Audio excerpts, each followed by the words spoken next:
Hello everyone, I'm back. It's been a while since I posted like a longer form video on here. So I've got a spare 10 minutes right now in between clients. And so I thought I would just hop on and just do a quick video and give you guys a little bit of an update. So I've been really busy with clients. I see about 40 people a week and do my workshops and my group sessions every Monday. So I find it really difficult to find time to do content.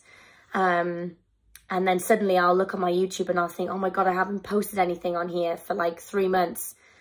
And I mostly post nowadays on Instagram.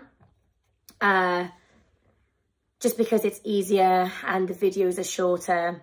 But anyways, I wanted to speak in this video about why our symptoms can go on for a long time, like why our nervous system can feel chronically dysregulated. And I wanted to talk about this because one thing that I see quite a lot in my practice is people find it really difficult to understand why their anxiety symptoms won't go away. And I remember feeling the exact same. I just couldn't understand why I couldn't get my anxiety symptoms to stop, especially when I was actively doing things like journaling, doing breath work, doing meditations, reading the self-help books. I was doing all of the right things, but my symptoms weren't budging. And obviously all that did was increase my anxiety and just going in a cycle. So firstly, I think it's important to remember that once our nervous system has become dysregulated, we have almost created a pattern of feeling unsafe. So your nervous system is responding like you've been chased by a bear for the last 6 months. So you imagine you're being chased by a bear, but you're meditating along the way. And every now and again, when you gain some speed, you're doing a little breath work, it doesn't matter, right? Your nervous system is still going to be completely on edge. And that's how the nervous system is responding when we have anxiety.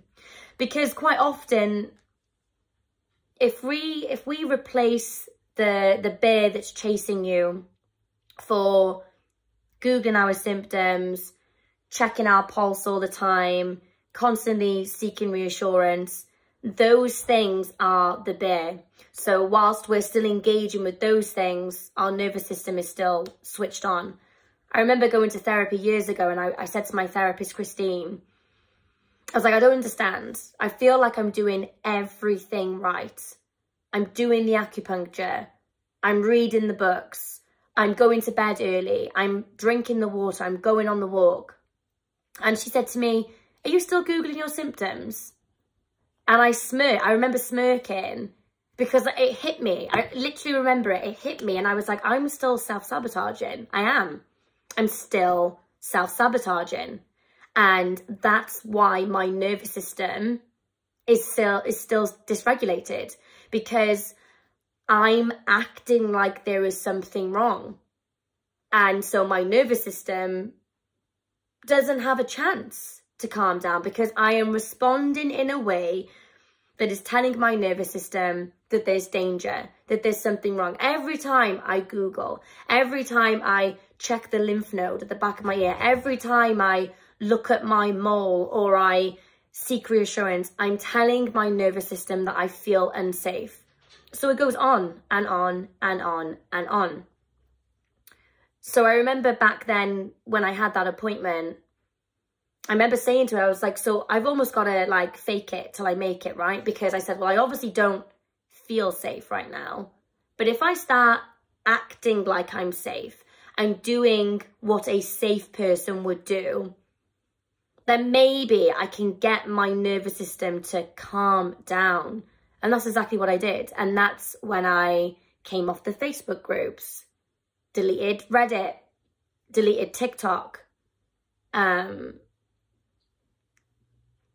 you know, stopped Googling, stopped checking for lumps and bumps and checking what colour my wee was and looking like, oh gosh, there were so many things I was checking, I can't even begin to say.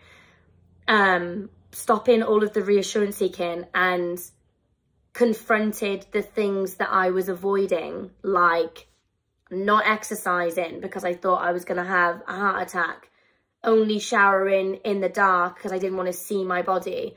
All of those were not what a safe person would do. So that's why it's often that if we look close enough, and sometimes it's hard to see it because these things have become a habit and we don't even realize that we're doing it until somebody else points it out. But we've got to ask ourselves a question like, right, I've got a chronically dysregulated nervous system. My symptoms won't go away.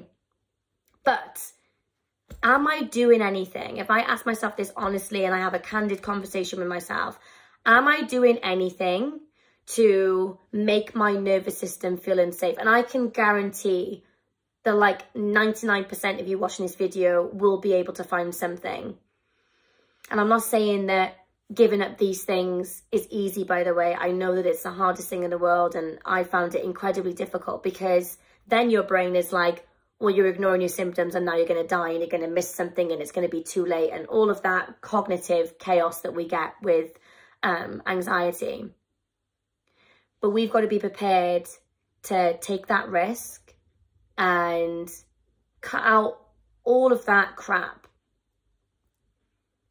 and to surrender. And I did that and I started to see an improvement in both my anxiety symptoms, but also the way that I was thinking. It became clearer, it became less irrational. I actually started thinking quite logically and a lot more optimistic because my nervous system was no longer in that fight or flight. I wasn't being governed by my amygdala anymore. My prefrontal cortex was having a chance too, and the other parts of my brain. So just ask yourself that question. Am I doing anything to self-sabotage? Am I doing anything that might be making my nervous system feel unsafe? And whatever that is, start there. That's why I always tell people it's what I do with my one-to-one clients. Always start there. If you enjoyed this video, please give it a thumbs up. My videos are always a little bit chaotic because I never plan them, ever. Never been one to like write things down. I just come on and talk. So they're usually a bit all over the place. But for more content, you can follow me on Instagram. My Instagram handle is the same. It's at @SherelleThinks. If you are looking for therapy with me, looking for like what workshops I've got going on, if you want to join my weekly newsletter, all of that stuff, click the link in the description of this video and it will take you to everything that you possibly need. But thank you for watching this video and thank you for continually supporting this channel. Even if I don't post as much as I say I'm going to post, I am sorry. But yeah, if you are on Instagram, definitely follow me on there because I do post daily. But take care, everybody, and I'll see you very soon. Bye.